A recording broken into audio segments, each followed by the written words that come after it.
सभी को जय जिनेन्द्र। परम पूज्य आचार्य भगवंत शिवकोटि महाराज द्वारा विरचित मृत्यु पर लिखा गया सबसे प्राचीन ग्रंथ, जिसमें संलेखना का वर्णन है, ऐसा परम पूजनीय परम आराध्य श्री भगवती आराधना ग्रंथादिराज का स्वाध्याय भव्योदय चैनल के ऊपर निरंतर चल रहा है। निरंतर जैनागम की गतिविधि से जुड़ने, जैनागम के शास्त्रों का विवेचन एवं जैन धर्म के बारे में जानने के लिए भव्योदय चैनल को सब्सक्राइब करें, लाइक करें, शेयर करें। आइए प्रारंभ करते हैं। मंगलम भगवान वीरो मंगलम गौतमो गणी मंगलम कुंद कुंदाद्यो जैन धर्मोस्तु मंगलम सर्वमंगल मांगल्यम सर्वकल्याणिकारिकं प्रधानं सर्वधर्माणां जयनं जयतु शासनं जयनं जयतु शासनं जयनं जयतु शासनं सिद्धे जयप्रसिद्धे जौ विहाराहण फलं पत्ते वंदिता अरहन्ते वोच्छं आराहण। जय बोलिए देवादिदेव एक हजार ऋषि बड़े बाबा आदिनाथ भगवान की जय। परम पूज्य आचार्य भगवंत शिवकोटि मुनि महाराज की, संत शिरोमणि अजय गुरुदेव विद्यासागर जी महाराज की, परम पूज्य मुनि पुंगो सुधा सागर जी महाराज की, भगवती आराधना ग्रंथादिराज की जय। कल हमने 10 धर्म का स्वरूप पढ़ लिया था। फिर आगे आचार्य भगवंत कहते हैं जो रत्नत्रय का साधन करते हैं वे साधु हैं, उनके समूह को साधु वर्ग कहते हैं। अब कह रहे साधु है कौन? जो रत्नत्रय को साधन बनाते हैं, अर्थात जिन्हें सम्यक दर्शन, सम्यक ज्ञान, सम्यक चारित्र प्राप्त है। वस्तु के यथार्थ स्वरूप को ग्रहण करने वाले ज्ञान में लगना ज्ञानाचार है। अभी दर्शन विनय की चर्चा चल रही थी, तो दर्शन विनय में बताया कैसे हमारे लिए धर्म की विनय करनी है, देव सास गुरु की विनय करनी है। अब ज्ञान विनय कह रहे हैं कि ज्ञानाचार क्या है। जो साधु के भी देखो पंचाचार कहे, ज्ञानाचार, दशनाचार, तपाचार, वीर्याचार आदि, वो भी क्या है। तो विनय की चर्चा करी थी हमने। अब कह रहे हैं कि ज्ञानाचार क्या है, तो कह रहे वस्तु के यथार्थ स्वरूप को ग्रहण करने वाले ज्ञान में लगना ज्ञानाचार है। जो वस्तु का यथार्थ स्वरूप ग्रहण करने वाला ज्ञान है, उस ज्ञान में लगना ज्ञानाचार। तत्व श्रद्धान रूप परिणाम दर्शनाचार, मतलब जो तत्व श्रद्धान रूप परिणाम है उसमें लगना दर्शनाचार है। समझ गए? फिर आगे कहते हैं पाप कार्यों से निर्वृत्ति रूप परिणति चारित्राचार है। जहाँ पे पाप कार्यों से निर्वृत्ति अर्थात पाप कार्यों से मुक्ति हो जाए, ऐसे परिणाम हो कि पाप कार्यों से मुक्ति होने वाले परिणाम, मतलब पाप कार्यों से दूर होने वाले। समझ रहे हैं आप? हिंसा, झूठ, चोरी, कुशील, परिग्रह 5 पाप है, और 5 पापों से निर्वृत्ति का नाम ही तो चारित्र है। चारित्र और कोई नहीं है। हम क्या सोचते रहे चारित्र बहुत कठिन, नहीं। पापों से निर्वृत्ति होने का नाम चारित्र है। मुनिराज 5 पापों से निवृत्त हो जाते हैं तो उनके महाव्रत हो जाते हैं सकल चारित्र। और प्रतिमाधारी, क्षुल्लक, क्षुल्लिका, एलक आदि 5 पापों का एक देश त्याग करते हैं तो उनके एक देश चारित्र हो जाता है। और हम 5 पापों का त्याग करते ही नहीं है, तो हमारे कहाँ से होगा चारित्र? हम त्याग कहाँ किया हमने, बताओ? न पूरी हिंसा का, न त्रस हिंसा का त्याग। किसका त्याग? हिंसा लगती है, वही तो कह रहा हूँ मैं। हिंसा तो प्रतिमाधारी है, क्या उसके नहीं हो रही है? लेकिन नहीं, बनाता खाता भी है। 2 प्रतिमा, 3 प्रतिमा, 4 प्रतिमाधारी बना रहा है, खा रहा है, तब भी उसके त्रस हिंसा का त्याग हो गया। अब उसके त्रस हिंसा नहीं होगी, और फल फ्रूट सब्जी आदि जो भी वो ग्रहण करेगा उसको भी प्रासुक करके ग्रहण करेगा। समझ रहे? तो त्रस हिंसा का उसका पूर्णता त्याग हो जाता है, जो प्रतिमाधारी होता है, क्षुल्लक, एलक आदि। तो अब उनके त्रस हिंसा को त्याग अर्थात थावर न संगारी, त्रस हिंसा का पूर्णता त्याग, और स्थावर का एक देश त्याग होता है। एक देश त्याग का मतलब कि व्यर्थ में हिंसा नहीं करते स्थावर की भी। ऐसा नहीं कि फालतू में पेड़ पत्ते तोड़ रहे, घास पे चल रहे, नहीं नहीं, जरूरत पड़ने पर ही करेंगे वो। और त्रस हिंसा का 2 इंद्रिय 3 इंद्रिय 4 इंद्रिय 5 इंद्रिय की पूर्णता त्याग। तो सही क्रिया तो ये कि आगम के अनुसार करना, परंतु वर्तमान के समय में देखा जाता है कि प्रतिमाधारी आदि जैसे भाई जो आज वर्तमान की भौतिक शौचालय आदि बने हुए हैं, अब वहाँ पर निवृत्त होने के लिए जाते हैं तो वहाँ पर तो 2 इंद्रिय 3 इंद्रिय सभी प्रकार के जीवों की फ्रेश के पानी आदि जो जाता है उससे हिंसा होती है। तो कायदा तो यही है कि पूर्ण रूप से जिस प्रकार से साधु संतगण जंगल में जाते हैं उसी प्रकार से 2 प्रतिमाधारी आदि को भी जंगल में जाना चाहिए। क्यों? सुने, जंगल क्यों जाना चाहिए? क्यों?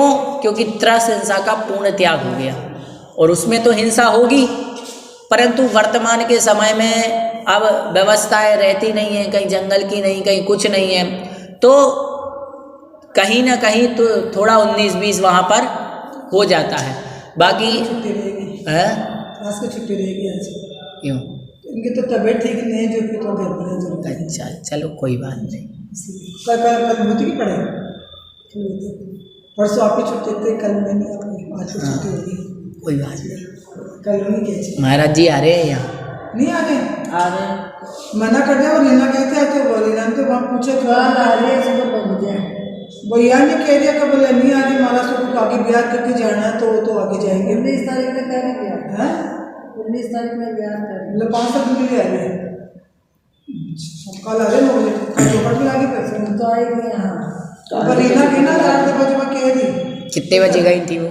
12:15 बजे। हाँ तो ये लोग 3 बजे जाके आए हैं। तो 3 बजे अपने पहले सुबह 11 बजे जाने की बात है ना? नहीं तो फिर लेट गए थे। चलो फिर आचार्य भगवंत बतलाते हैं यहाँ पर कि अनशन आदि क्रियाओं में लगना तपाचार है। अनशन, अमोदर, वृत्ति परिसंख्यान, इनमें लगना ये तपाचार है। और ज्ञान आदि में अपनी शक्ति को ना छिपाकर प्रवृत्ति करना वीर्याचार कहलाता है। अपनी शक्ति को नहीं छिपाना। यदि सामर्थ्य हमारी तपस्या करने की है, ज्ञान की है, तो उस सामर्थ्य को छिपाना नहीं, ये वीर्याचार है। 5 हो गए, 11 तपाचार, वीर्याचार, दष्टाचार, चारित्राचार। इन 5 आचार्यों में, 5 आचारों में जो स्वयं प्रवृत्त होते हैं और दूसरों को प्रवृत्त कराते हैं, वे आचार्य परमेष्ठी है। आचार्य परमेष्ठी कौन है? जो स्वयं पंचाचार्यों में लगे हुए हैं और अन्य शिष्य गणों को भी पंचाचार में जो लगाते हैं, वो कौन कहलाते हैं? आचार्य कहलाते हैं। और जिनागम जो रत्नत्रय में तत्पर है और जिनागम के अर्थ का सम्यक रूप से उपदेश करते हैं, वे उपाध्याय कहलाते हैं। उपाध्याय के लिए कहा गया पाठक, जो पढ़ते हैं और पढ़ाते हैं। फिर कहा विनय पूर्वक जाकर जिनसे श्रुत का अध्ययन किया जाता है, वे उपाध्याय हैं। उपाध्याय का काम क्या होता है? पढ़ना और पढ़ाना। वर्तमान के समय में आचार्य भगवंत कहते हैं कि 11 अंग 14 पूर्वों का ज्ञान उपाध्याय परमेष्ठी को हुआ करता है, परंतु वर्तमान के समय में 11 अंग और 14 पूर्वों का ज्ञान होना संभव नहीं है। तो उसके अनुसार वर्तमान में उपाध्याय होते नहीं हैं, परंतु जो संघ में अन्य भी पढ़ते पढ़ाते हैं तो उनको वर्तमान के समय में उपाध्याय कह दिया जाता है। आप कह रहे हैं श्रुत का अर्थ भी प्रवचन है, वह आ चुका है। प्रवचन कहने से पुनरुक्तता दोष होता है। समाधान, प्रवचन शब्द से रत्नत्रय को कहते हैं। यहाँ पर आचार्य भगवंत प्रवचन शब्द से किसको कहते हैं? रत्नत्रय को। ज्ञान, दर्शन और चारित्र ये प्रवचन है। अथवा पूर्व में श्रुत से श्रुत ज्ञान कहा, यहाँ प्रवचन शब्द से शब्द रूप श्रुत कहा है, जिसके द्वारा जीवादि पदार्थ प्रोच्यन्ते प्रकर्ष रूप से कहे जाते हैं, वह प्रवचन है। इस व्युत्पत्ति के अनुसार प्रवचन का अर्थ शब्द रूप श्रुत होता है। दर्शन से सम्यक दर्शन, ऐसा जानना चाहिए। तो इस प्रकार से 45वें नंबर की जो गाथा थी उसका अर्थ हुआ। अब आगे 46वें नंबर की गाथा। ज्ञान और चारित्र, हाँ, इसका प्रवचन से मतलब आचार्य भगवंत ने यहाँ पर प्रवचन शब्द कहा, तो आचार्य भगवंत ने यहाँ पर प्रवचन शब्द से सम्यक दर्शन, सम्यक ज्ञान, सम्यक चारित्र को ग्रहण किया, अर्थात जो इनको धारण करने वाला है। प्रवचन से किया। हाँ, प्रवचन शब्द से, संस्कृत में और जो प्राकृत में पवयण अर्थात प्रवचन शब्द दिया, उससे इन्होंने आचार्य भगवंत ने रत्नत्रय को ग्रहण किया है। अब आगे अगली गाथा में कहते हैं, भक्ति पूया वर्ण जननम चाणास रम वर्णवादस आसादन परिहारो दंसन विणो समासेन। भक्ति पूजा वर्ण जनन अवर्णवाद का नाश करना, असाधन का दूर करना, संक्षेप से दर्शन विनय है। दर्शन विनय और किसे बतला रहे हैं कि भगवान की भक्ति करना, भगवान की पूजा करना, वर्ण जनन और अवर्णवाद का नाश करना तथा असाधन दूर करना, ये सब क्या कहलाता है? संक्षेप से दर्शन विनय। अब भक्ति और पूजा किसे कहते हैं? तो आचार्य भगवंत कहते हैं कि अरहंत आदि के गुणों में अनुराग करना भक्ति है। भक्ति क्या है? जो तीर्थंकर भगवान, अरिहंत परमेष्ठी भगवान है, उनके गुणों में अनुराग करना, स्तुति करना, यही तो है भक्ति। पूजा के दो प्रकार, द्रव्य पूजा और भाव पूजा। पूजा कितने प्रकार की होती है? दो प्रकार की। कौन कौन सी? द्रव्य पूजा और भाव पूजा। देखिए, भक्ति करना इतना सरल नहीं है, भगवान की पूजा करना इतना सरल नहीं। हम सोचते हैं कि मंदिर में आ गए, नमोकार पढ़ लिया, इस थाली का अर्घ्य इस थाली में चढ़ा लिया, हमने भगवान की पूजा कर ली, बस मात्र हो गया। नहीं, भक्ति बहुत कठिन है और भक्ति बहुत सरल भी है, बस वो आपकी भावनाओं पर डिपेंड करता है। भक्ति कैसे हो फिर? भक्ति के लिए आचार्य मानतुंग स्वामी महाराज भक्तामर में क्या कहते हैं? आचार्य मानतुंग स्वामी महाराज सुने, आचार्य मानतुंग स्वामी महाराज ने क्या कहा? जब प्रलय काल की वायु चल रही हो, कल्पांत काल पवनोदत नक्र चक्रम, हे भगवान, जब प्रलय काल की वायु चल रही हो और समुद्र में तीव्र लहरें उछल रही हो, ऐसी बड़ी बड़ी विकराल लहरें कि व्यक्ति को 1 मिनट में समुद्र के अंदर धकेल दे, और बड़े बड़े मगरमच्छ, ऐसे बड़े बड़े मगरमच्छ और घड़ियाल उस समुद्र में रहते हो, और प्रलय काल की सुनामी जैसी वायु चल रही हो, तब जाकर के अपनी भुजाओं से उस समुद्र को पार करना जितना कठिन है, उससे भी ज्यादा कठिन है तीर्थंकर भगवान की भक्ति करना। अब सोच लें, हमारे लिए तो मौसम समझ रहे? हम ये सोचते हैं कि प्रभु इतनी ठंडी पड़ रही, हम तो ठंडी में आपके दर्शन के लिए आ गए, ये भक्ति है। बिल्कुल भक्ति है, लेकिन याद रखें ये बात, अभी इससे भी कठिन भगवान की भक्ति हो सकती। इसलिए हमेशा कहते हैं, कई बार क्या होता है, अपन को ठंडी लगती है, तो देखो स्वास्थ्य का ध्यान रखना भी बहुत जरूरी है। ऐसा नहीं कि लापरवाही के चक्कर में आप स्वास्थ्य बिगाड़ लें, नहीं, लेकिन ऐसा नहीं होना चाहिए कि अपन 24 घंटे में एक बार कम से कम भगवान के दर्शन, गुरु हो तो गुरु के दर्शन, जिनवाणी के दर्शन हमें करना ही चाहिए। जब तक बस होती है, जब तक तो छोड़ते नहीं। हाँ, बस यही तो है भक्ति। अब आचार्य मानतुंग स्वामी महाराज ने ये उदाहरण दिया कि कितनी कठिन। आचार्य मानतुंग स्वामी महाराज उस जेल में बैठे हुए थे, वहाँ पर अंधेरा था, 48 सालों की जेल थी, वहाँ उन्होंने भगवान की भक्ति नहीं छोड़ी। आचार्य समंत्रभद्र स्वामी महाराज को राजा बिल्कुल तलवार लेकर के खड़ा था, बोले शीश झुकाओ, शीश नहीं झुकाया उन्होंने, भगवान की भक्ति करते रहे। यशोधर मुनि के गले में सर्प डला, चींटियां शरीर को काटती रही, उन्होंने अपनी भक्ति नहीं छोड़ी। श्यालिनी खाती रही महाराज को, सुकुमाल मुनि। भक्ति का है भी, ऐसी भक्ति तो वही तो कह रहे हैं, भक्ति की उत्कृष्टता बता रहे हैं हम आपको। आचार्य भगवंत ने ये बताया कि आप इतने में संतुष्ट नहीं होना, आप ये सोचो, क्योंकि भक्ति, किन भक्ति को प्राप्त करना, ये आप देख रहे हो अपने मंदिर में भक्तांबर जी का, प्रभु हमें इस भक्ति को प्राप्त करना है। इसीलिए अभी तो हम भक्ति के प्रारंभ में हैं। हम लोग कहाँ हैं अभी तो हम सीख रहे प्रभु की भक्ति करना। अरे भगवान की भक्ति के लिए तो लोग अपना सब कुर्बान कर देते हैं, सब परित्याग कर देते हैं। भगवान की भक्ति करना मतलब स्वयं को सर्वस्व समर्पण कर देना। भगवान के सामने कहते हैं ना, भगवान आपके सामने मैं अर्घ समर्पण क्या करूं, मैं स्वयं खुद आपके सामने समर्पित हूं। भगवान मैं क्या अर्पण करूं, आज मैं स्वयं अपने आप को आपके सामने समर्पित करता हूं, आज से मैं आपका हो गया बस।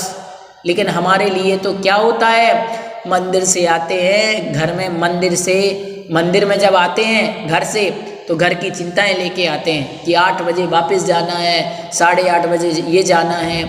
अभी हमारे साथ ये संसार जो है, ये गृहस्थी जो है, जब तक ये जुड़ी हुई है, याद रखना हम उस भक्ति को, परम भक्ति को प्राप्त नहीं कर सकते।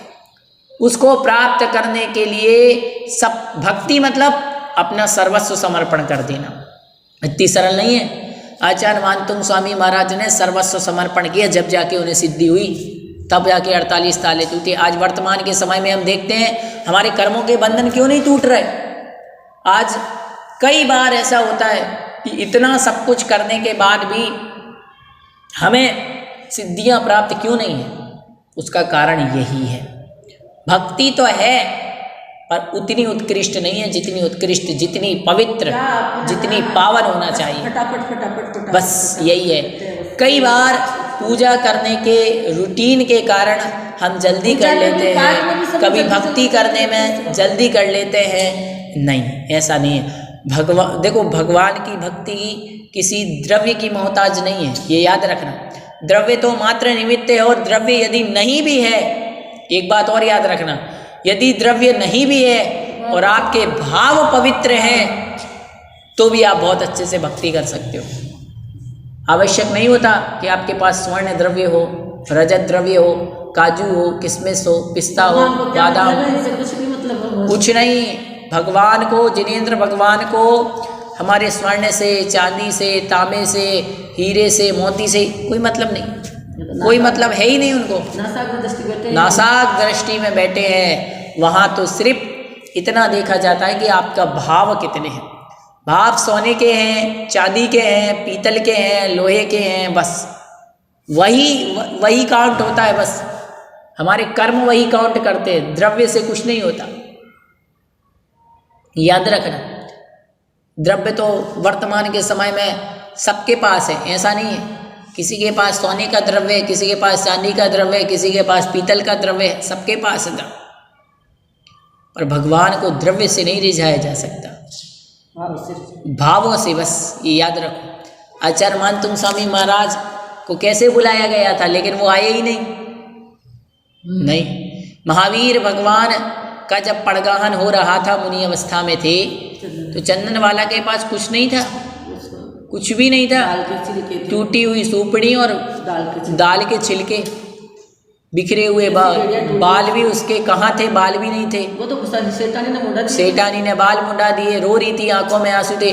और बड़े बड़े राजा महाराजा पड़गाहन कर रहे थे, कोई थाली में रजत, वो सोने की थाली में हीरे मोती लेकर के पड़गा रहे हैं, कोई हाथों में ऐसी मणियाँ लेकर के पड़गा रहे हैं, कोई बड़े बड़े स्वर्ण कलशों से पड़गा रहे हैं, कोई सोने के अष्टद्रव्य लेकर के पड़गा रहे हैं। उसके आंसू आ गए बस। लेकिन भक्ति किसकी ज्यादा थी? चंदन वाली। और क्या था उसके पास? तो यही याद रखना है कि द्रव्य नहीं है तो क्या हुआ, लेकिन भाव अच्छे होना चाहिए हमारे। द्रव्य अच्छा है और भाव नहीं है तो आप समझ लीजिए आपका द्रव्य फिर कोई काम का नहीं। इसलिए आज आपके और हमारे पास द्रव्य तो अच्छे हैं, पर भाव को अच्छा बनाना है। हमें किसको अच्छा बनाना है? और भावों को अच्छा बनाने के लिए ही तो स्वाध्याय किया जाता है। जिनवाणी किस लिए है? भावों को शुद्ध करने के लिए ही है। तो कभी न कभी तो अपने मन में बिल्कुल आता ही है। जैसे कि हम हैं, अभी इतना स्वाध्याय करते हैं और जब वैराग्य की बातें आती हैं तो ऐसा लगता है कि भगवान की, हमें भी कभी ऐसा लगता है कि भगवान हम भी शायद माता जी बन जाते, महाराज जी बन जाते, धर्म मार्ग पे निकल जाते, ऐसी भावना आती है। लेकिन बात वही है, लगता हमें भी है कि देखो एक दिन सब संसार छोड़ करके तो जाना ही है, रुपया पैसा धन दौलत सब छूट जाना ही है। पर अगले ही पल जैसे घर गृहस्थी में जाते हैं तो वो सब चीज़ें हो जाती हैं, ऐसा नहीं है। तो धर्म के विचार, वैराग्य की बातें मन में आती हैं, पर वो वैराग्य स्थायी नहीं है, वो आया और गया। तो आया यहाँ पे बैठे हैं अलग है, अब घर जाते हैं तो वो कभी हाँ, घर जा करके वही। वो कभी है। तो बस यही आचार्य भगवंत बता रहे हैं कि भक्ति क्या है। फिर बता रहे पूजा, द्रव्य पूजा और भाव पूजा, अरहंत आदि का उद्देश्य करके गंध पुष्प धूप अक्षत आदि अर्पित करना द्रव्य पूजा। द्रव्य पूजा क्या है? आप जो अष्ट द्रव्यों से पूजा करते हैं, हम जो अष्ट द्रव्यों से पूजा करते हैं, वह द्रव्य पूजा है। और भाव पूजा क्या है? भाव पूजा मतलब होता है कि भगवान को द्रव्य समर्पित नहीं करना, भावों के पुंज समर्पित करना, ये भाव पूजा है। द्रव्य पूजा में क्या करते हैं हम? मतलब अपन भाव पूजा करते हैं तो स्वा नहीं बोलते ना, नमे बोलते ना, क्या जैसे अर्घ चढ़ाते हैं नहीं, भाव पूजा शब्द सुने, पूजा की विधि अलग चीज है, समझना आप ध्यान से।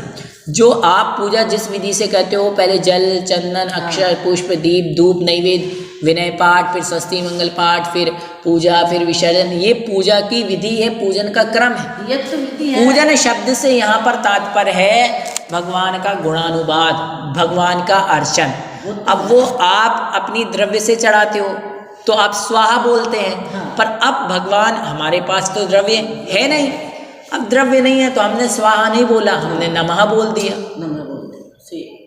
और किसी को नहीं मालूम है, ज्ञान नहीं है और उसने स्वाहा भी बोल दिया तो कोई गलत नहीं है, निकल ही जाता है, ये याद रखना। हाँ, निकल जाता है। जैसे हम लोग बोलते हैं ओम ह्रीम सीम क्लीम ऐं बड़े बाबा अरहम नमः, कई बार स्वाहा बोल जाता है। ओम ह्रीम जगत शांति कराय श्री शांतिनाथाय नमः सर्वपद्र शांतिम कुरु कुरु स्वाहा, तो स्वाहा बोल देते हैं। तो आप याद रखिए वहाँ पर आपका उद्देश्य भावना का है, आपकी ऐसा नहीं है।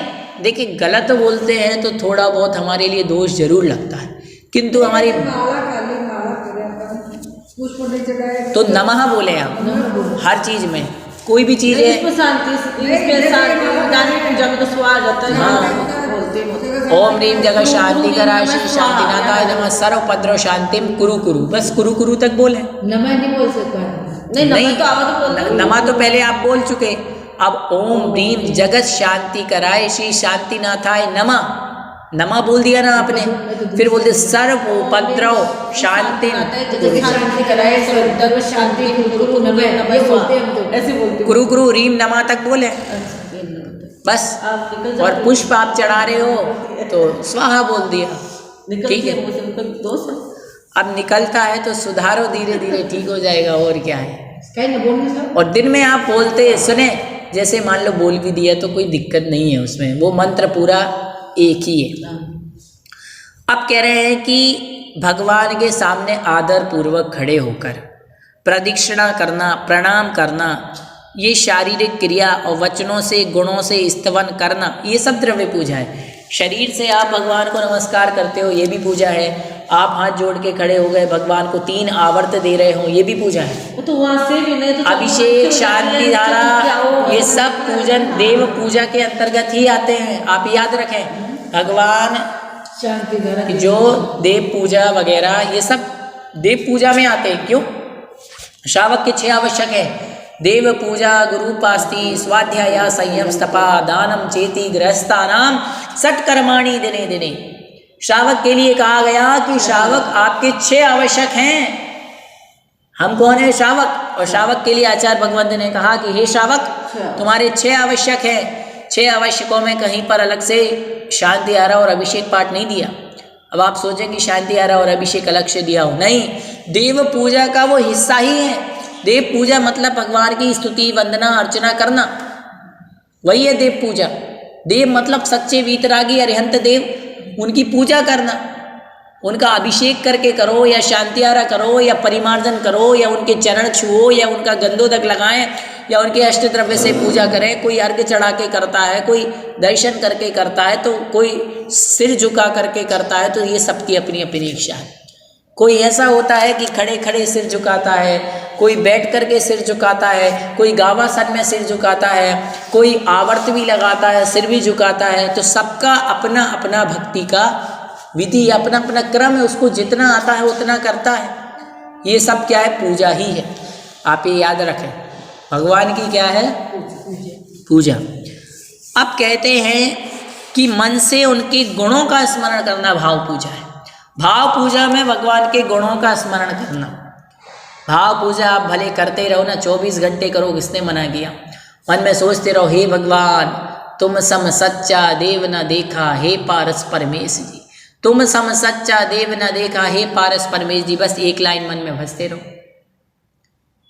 भगवान की एक लाइन मन में बिठा लो, वो 24 घंटे आप मन में स्मरण करते रहो, यही भाव पूजा है, बस और कुछ नहीं।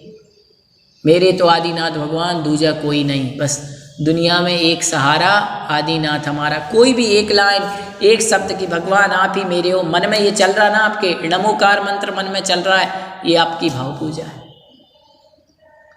भगवान का स्मरण चल रहा है, भाव पूजा। आप बैठे हो मन में, चलो आज सम्मित शिखर जी के मन में बैठे बैठे दर्शन कर लेते हैं। बैठे बैठे हमने भाई जो हमारे पावापुरी में, गिरनार जी में हमने जो दर्शन किए, उन भगवान की स्मृति करना, ये पूजा है, भगवान वंदना है, भाव वंदना कहते हैं ना, भावों से वंदना करना। ये तो सुबह ओम नीम से भाव पूजा, भाव वंदना करे करावे, भाव न भावे। क्या है, आप ऐसा नहीं है भगवान की वंदना करने के लिए, भाव वंदना करने के लिए दिनों रात का टाइम फिक्स नहीं, कभी करो आप। रात को 2 बज रहे हैं और आपको यदि भगवान को मन में याद करना है तो 2 बजे भी याद करो, रात को 12 बजे भी याद करो, कोई दोष नहीं है। मन में भगवान की भाव पूजा करने के लिए कोई समय, द्रव्य पूजा के लिए बिस्तर के अंदर, बिस्तर के अंदर उच्चारण नहीं करते क्या? उच्चारण बिस्तर में बैठ के आपको उच्चारण नहीं करना है। उच्चारण करोगे तो द्रव्य पूजा हो जाएगी, शरीर का सहारा ले रहे ना, लेकिन मन में ही मात्र स्मरण करना गुणों का, वो भाव पूजा है। मन में आप बिस्तर में बैठे रहो ना, भले कोई दिक्कत नहीं, नमोकार चलने दो मन में। बिस्तर में बैठे हैं, ठंडी लग रही है, सॉल ओढ़ ली, बिस्तर में बैठ गए और मन में नमोकार जप रहे, भगवान आदिनाथ को याद कर रहे, पार्श्वनाथ को याद कर रहे। फिर है अपन बिस्तर में बैठे बैठे तो अभी ऐसे बोलते हैं नहीं, शब्द से आप, हमारे जो ओठ है ना, उनमें हलन चलन नहीं होना चाहिए। तो हल ही है नहीं, ओठों में हलन चलन नहीं होना चाहिए। द्रव्य मन में आपके बिल्कुल, आप जैसे शांत बैठे, ऐसे निराकुल, बिल्कुल मुंह से कोई शब्द नहीं, शांति से अपने ऐसे बैठे हो और मन में चल रहा है, बस आपके मन में चल रहा है, मन में बस चलना चाहिए, मुंह से शब्द नहीं आना चाहिए। बस जो लाइन आपको अच्छी लगती है, ओम ब्रीम नम सियाउसा नमः, ओम ब्रीम सीम क्लीम एम बड़े बाबा, नमो अरिहंताणम, नमो सिद्धाणम, नमो अरिहंताणम, नमो अरिहंताणम, नमो अरिहंताणम, मन में, मुंह से नहीं। मन में तो आप ये भी चिंतन कर सकते हो, आपको कोई भजन, कुछ लाइनें होती जो अच्छी लगती है, मन में आप फेरो भावों में, शब्द से नहीं। आचार्य की हो, चाहे सुधा सागर जी महाराज की हो, चाहे एक सामान्य मुनि महाराज की ही क्यों ना हो, बिस्तर में बैठ करके आप कोई भी धर्म की माला का उच्चारण नहीं कर सकते। नमोकार हो तो वही सब जगह, हाँ बिल्कुल। यदि आपको बोलना है तो आप अच्छी जगह बैठिए, तो आप बोल सकते हैं, और मन में आप स्थान में मन में करें। नहीं, तो सोते समय आपको 9 बार बोलना है, तो मन में क्या कहा गया, जब आप शाम के समय, सुने, रात्रि के समय जब शयन करते हैं तो आंखें बंद करके मन में 9 बार नमोकार मंत्र बोला जाता है, जोर से नहीं बोला जाता। और आपको जोर से बोलना है, आप नीचे बिस्तर के नीचे खड़े हो जाएं और आप हाथ जोड़ लें, फिर वहाँ पर 9 बार बोल लें, और फिर वहाँ से बोल करके फिर आप बैठ जाएं बिस्तर पे।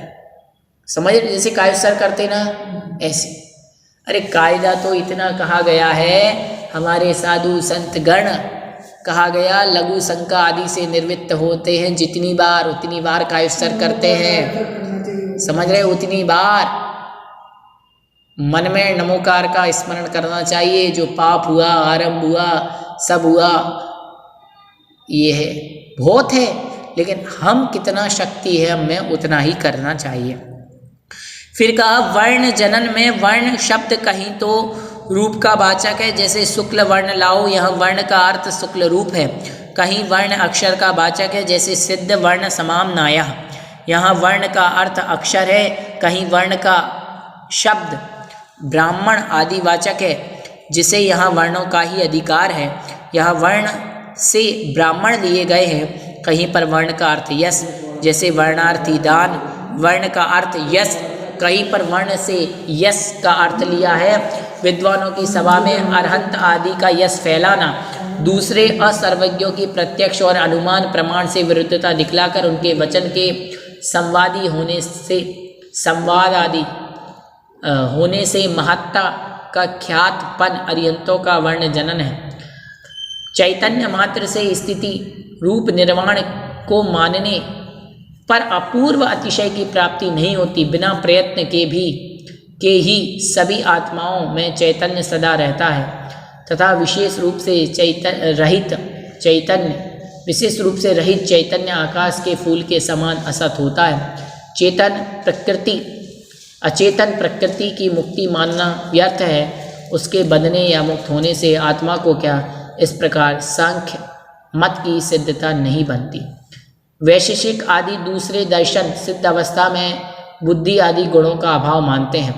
इस तरह कौन सचेतन आत्मा को अचेतन बनाना पसंद करेगा तथा विशेष धर्मों से शून्य आत्मा की सत्ता कैसे रहेगी तथा दूसरों द्वारा माना गया बुद्धि आदि गुणों से रहित होने से भस्म के समान।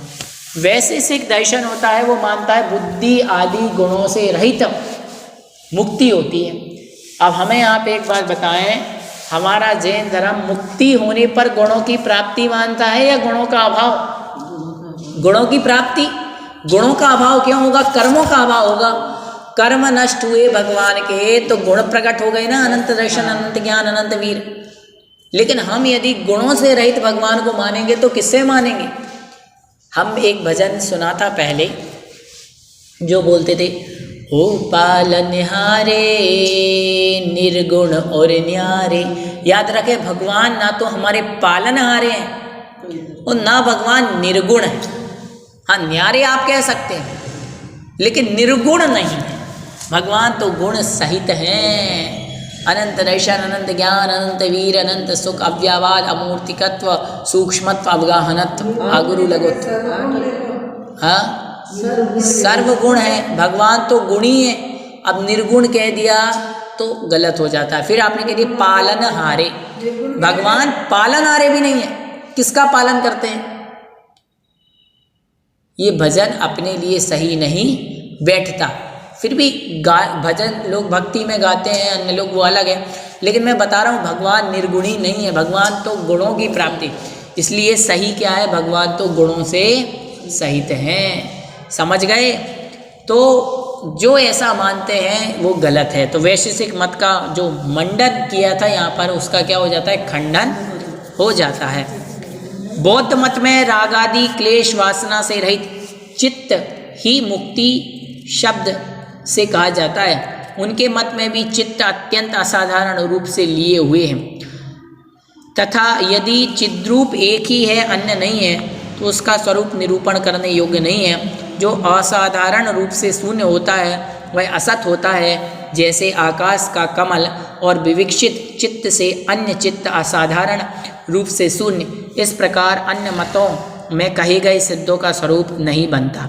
अतः बाधा पैदा करने वाले समस्त कर्म रूपी लेप को जला डालने से उत्पन्न हुए निश्चल स्वास्थ्य से युक्त और अनंत ज्ञान रूप सुख से संतृप्त सिद्ध होते। इस प्रकार उनके महात्म को कहना सिद्धों का वर्णजनक। कहने का तात्पर्य यह है कि सिद्ध भगवान के स्वरूप को बताना सही क्या है, सिद्ध भगवान का सही स्वरूप क्या है। वर्तमान के समय में अनेक दर्शन होते हैं। आपको बताया मैंने 6 आस्तिक और 3 नास्तिक दर्शन बतलाए गए हैं। तो ऐसा कहा जाता है जो वेदों को मानता है वो तो आस्तिक है और जो वेदों को नहीं मानता वो नास्तिक है। तो वहाँ पर सर्वदर्शनकार जो हैं उन्होंने जैन दर्शन, बौद्ध दर्शन, चारवाक दर्शन को नास्तिक की कोटि में लिया है, क्योंकि ये वेदों को नहीं मानते हैं। और योग, सांख्य, वैशेषिक, मीमांसा, न्याय, वेदांत, इन दर्शनों को वहाँ पर आस्तिक 6 दर्शनों में सम्मिलित किया गया है। तो जैन दर्शन का स्वरूप तो आप और हम सब जानते हैं। सांख्य, इसमें आता है क्या? हाँ, सांख्य दर्शन बतलाया ना। अब जैन दर्शन तो सब जानते हैं, बौद्ध दर्शन और चारवाक दर्शन। तो बौद्ध दर्शन अभी हमने आपको बतलाया।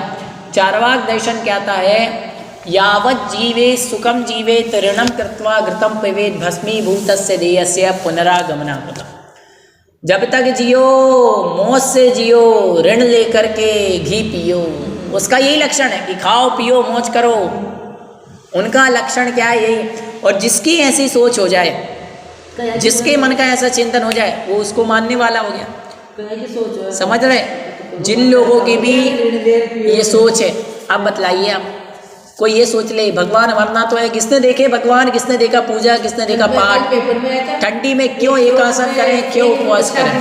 करने के लिए 1 करोड़ रुपए का लोन ले सकते हो आप, अगर शादी करना चाहो। इसीलिए कहा गया है हमारे लिए क्या करना चाहिए। सुनो, हमारे लिए ये नहीं सोचना चाहिए मन में कि भगवान अब आगे क्या होगा क्या नहीं, खाओ पियो मौज करो, ऐसा मत सोच लेना। और सबको यही शिक्षा देना। आज तो हमें लगता है कि खाओ पियो और मौज करो, लेकिन जब वो कर्म उसका फल देता है तब जाके मालूम चलता है। आज हम इतना ही पढ़ेंगे, इसके आगे की चर्चा हम अब कल करेंगे। जिनवाणी स्तुति। शास्त्र पठन में मेरे द्वारा यदि जो कहीं कहीं प्रमाद से कुछ अर्थ वाक्य पद मात्रा छूट गई, सरस्वती मेरी उस त्रुटि को कृपया क्षमा करें और मुझे कैवल्य धाम में मां विलंब धरें। जय बोलिए आचार्य भगवंत शिव कोटि मुनि महाराज की जय।